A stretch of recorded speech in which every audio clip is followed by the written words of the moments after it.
My name is Michael Santos, and I want to welcome you into the Prison Professors community. Through our nonprofit, we strive to provide information that will help people who are looking to learn more about what it is like to go through the criminal justice system, either before sentencing, after sentencing, or really to work toward improving outcomes for anybody that's going through the system. And through our website at prisonprofessors.com, you will see a lot of free information. We specifically make it for people who can't afford to hire mitigation experts. We want you to know that you've got to invest the time and the energy on your own if you can't find someone else in order to find someone else to help you in order to start sowing these seeds for the best possible outcome. I went to prison because of some bad decisions I made back in the mid-1980s when I was 20 years old, and I was incarcerated for 26 years. But I didn't understand anything about the criminal justice system when I started the journey, so I really strive, along with everybody else on our team, to provide as much free content as we possibly can for those people who are going into the system and don't really know what's the best way to get through this journey. And so with this article, you're going to see me use some of my technology skills here to switch over the camera. If you're listening to this on a podcast, you may want to take a look at the YouTube channel or visit our website at prisonprofessors.com, where I publish new content basically every day. And this article I'm going to be reading from the section on our page that's talked about after sentencing. And this article is called Making Progress in Federal Prison by Preparing. I know that you've been successful in other areas of your life, and the way that you get successful is by preparing in advance. So let me go ahead and start reading. Let me also say that while I'm reading these articles, it's to become a part of our YouTube channel for the video, our podcast on iTunes, but also the videos that we inside to people in jails and prisons across America, because we're always striving to be the change we want to see in the world and provide a message that helps people understand the decisions that a person makes today have a huge influence on how that a person gets through the challenge. That's what I learned while going through 26 years in prison. And now I am going to start reading. If you want the best possible outcome, the earliest possible release, and the best opportunities for success upon release, learn how to make good decisions early. When a person surrenders to a minimum security camp, administrators conduct a rather perfunctory intake procedure. The intake procedure requires the individual to 1. Respond to questions on a series of forms that provide administrators with the individual's self-assessment on matters that include medical needs, educational background, religious orientation, emergency contact information. They will require you to stand for a mugshot and fingerprints. They will require you to interview with various staff members, and they will require you to surrender clothing and personal belongings, submit to a full strip search, and let's see what else we got here. Receive intake clothing allowance and bedroll, and obtain a housing environment. Now you'll notice I started this off for people surrendering to a minimum security camp. But I served time in United States penitentiaries, high security, medium security prisons, low security prisons, minimum security camps, halfway houses, and that intake procedure applies everywhere. So the reason that I started off as minimum security camp is really more of a Google search term. That's what people are searching for when they're outside. Most of those guys are not in prison yet and they're going to camps. But this intake procedure applies regardless of what security level a person's going into. So let's continue. That intake procedure consumes the entire first day. To enhance opportunities to get through the admissions process in a single day, we think it is best for those going to a minimum security camp to surrender early, usually between 9 and 10 a.m. Now, of course, I never surrendered. I was arrested, taken into custody, and kept inside of prisons for 9,500 days. But when I got to minimum security camps, I learned just how many people get to surrender right after, or sometimes within the next few months after the judge sentences them. So throughout the day, staff members will conduct their intake responsibilities for all new arrivals. And once complete, a guard drives that person from the intake area of the main prison to the adjacent camp. So a little clarity on that. In the Bureau of Prisons, they generally have what's called a correctional complex. And there's the main prison. Sometimes there are several main prisons, and they're all surround a minimum security camp. And the minimum security camp is where people serve their sentences if they meet criteria to be in minimum security. And a lot of times those people will provide the labor for the higher security prisons. So let's see here again. Where did I leave off? Once complete, a guard drives the person from the intake area of the main prison to the adjacent camp. A person surrendering will introduce himself to the guard or officer in charge, and he will receive his bunk assignment. He will meet a variety of other people serving time. Some of those people will be nice. Some of those people may not be so nice. For those who have never been to prison previously, understanding the vernacular may help. People serving time refer to staff members as guards, and people working in prison refer to people serving time as inmates. We prefer to remove the labels because we're all people. And when I say we, I'm talking about everybody on our team at Prison Professors. Individuals who work for the Federal Bureau of Prisons do not like the term prison guard. They consider the training they receive as giving them a higher status than a prison guard. Those who work for the prison system consider the term guard a pejorative term. Staff members of the BOP prefer the more sanitized correctional officer. Further, BOP staff members refer to the people who serve time as inmates, not prisoners. While serving our sentences, the people on our team did not see any emphasis on corrections within the system. Each person should go into the system with the intention of making the most of the journey, regardless of external circumstances. People should know and understand the environment in which they're going to live. In the lesson, we provide an overview of what a new person can expect to encounter during his first weeks in a Bureau of Prisons facility. And I will give, as I always do, commentary as I'm reading here.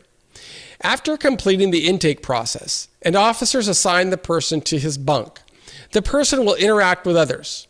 He may or may not continue those relationships, but initial interactions may provide a sense of stability, as if he is finding a toehold from which he can begin his climb out from the abyss and into better days.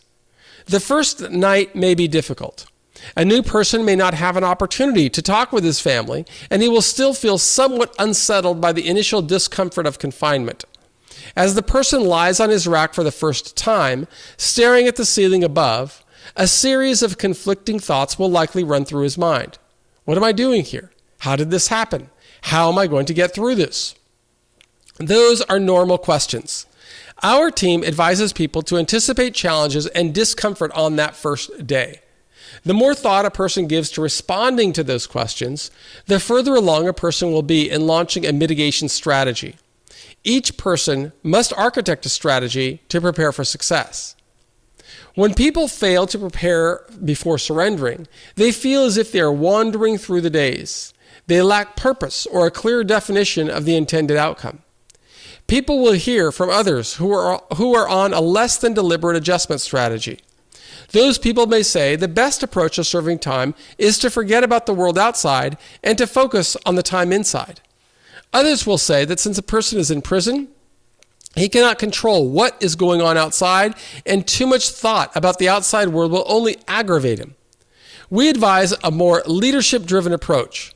When people serve their time in prison without a plan, they do not have a deliberate strategy to ensure that they return to society stronger. They respond to inevitable complications or frustrations that surface in the heat of the moment, without clarity on the implications of their decisions. They suffer through unanticipated and unnecessary disciplinary problems. They serve more time inside than necessary and in harsher conditions than necessary. They return to society without an actionable, methodical plan to triumph over the inevitable complications that follow confinement. To the extent that a person begins with a clear idea of the best possible outcome, the person can reverse engineer a plan to succeed. At Prison Professors, we encourage people to use a disciplined plan to prepare for success. Those who choose to design their own path may consider the following questions useful in their preparation. Why do I find myself in this predicament? What is my plan for making it through? How can I pursue a deliberate course of action to ensure that when I move into the next phase of my life, I'll advance the possibility for a full and meaningful, relevant life? How am I defining success at each stage of the journey ahead? A person who works through those questions may find that first night in prison to be much more restful. Rather than dwelling on all that he has lost, the person will know that he is not an inmate, as the system defines him. He is not waiting for calendar pages to turn or for life to happen to him. Instead, the person knows that he is a man. He is moving through this challenge in a deliberate, disciplined way, knowing that the success he experiences in the weeks, months, and years to come will follow the decisions that he makes along the way. So let's talk about the first morning in federal prison. The first night may have been restless. Intermittent census counts throughout the night may disrupt sleep. A person may adjust to the noise level of living in a room the size of an airplane hangar that he shares with hundreds of others. And as an aside, if he's inside of a cell house, like where medium security prisons and high security prisons, most of those are cell houses or cell blocks, there are a series of rooms where people are locked inside of those rooms, sometimes alone, more frequently with other people. And it's that same experience. They're locked inside of a cell, but at least they have a semblance of being separated from a dormitory-like setting where there are hundreds of people. But let's continue. When officers walk through the unit several times during the night, they shine flashlights in people's faces as they sleep. The person may have a hard time resting. It's simply part of the journey.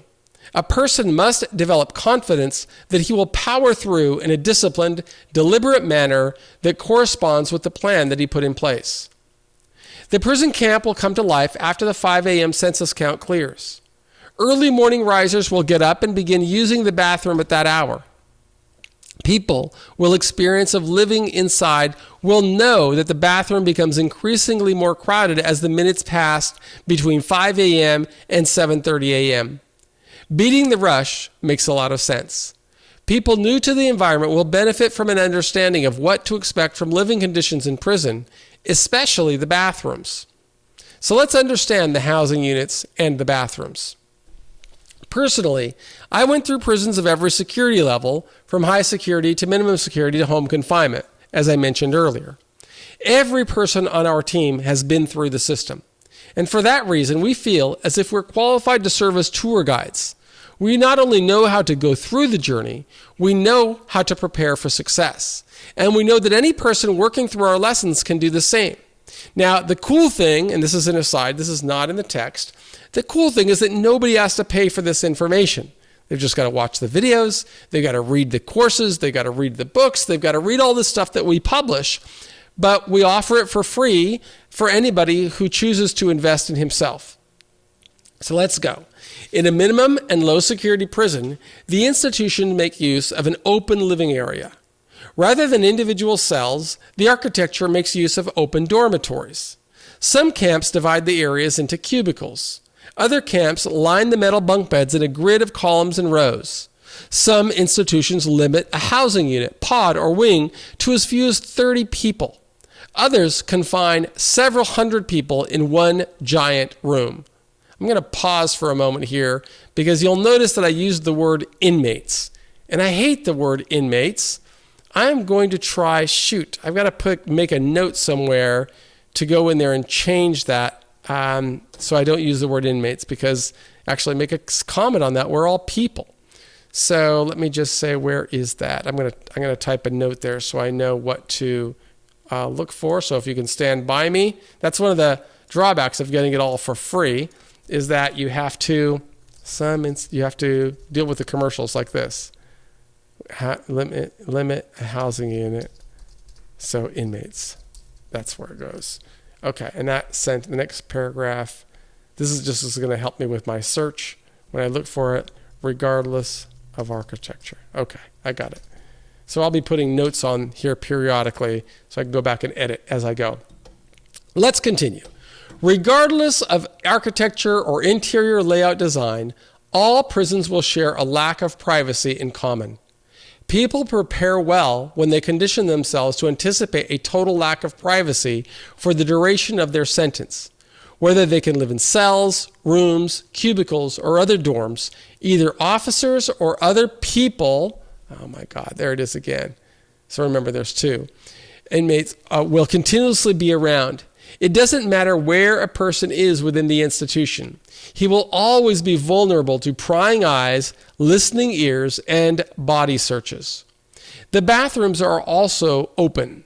People may expect stalls around the toilet, like toilets in a restroom, bathroom. Oh, strike that. Like toilets in a restaurant bathroom. Most institutions will build stalls around showers, though some institutions have a locker room design with open showers.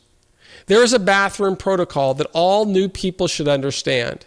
With the total absence of privacy for people in prison, people will find that their peers accept them more easily if they make a commitment to adhere to the following basic unwritten rules of living in prison.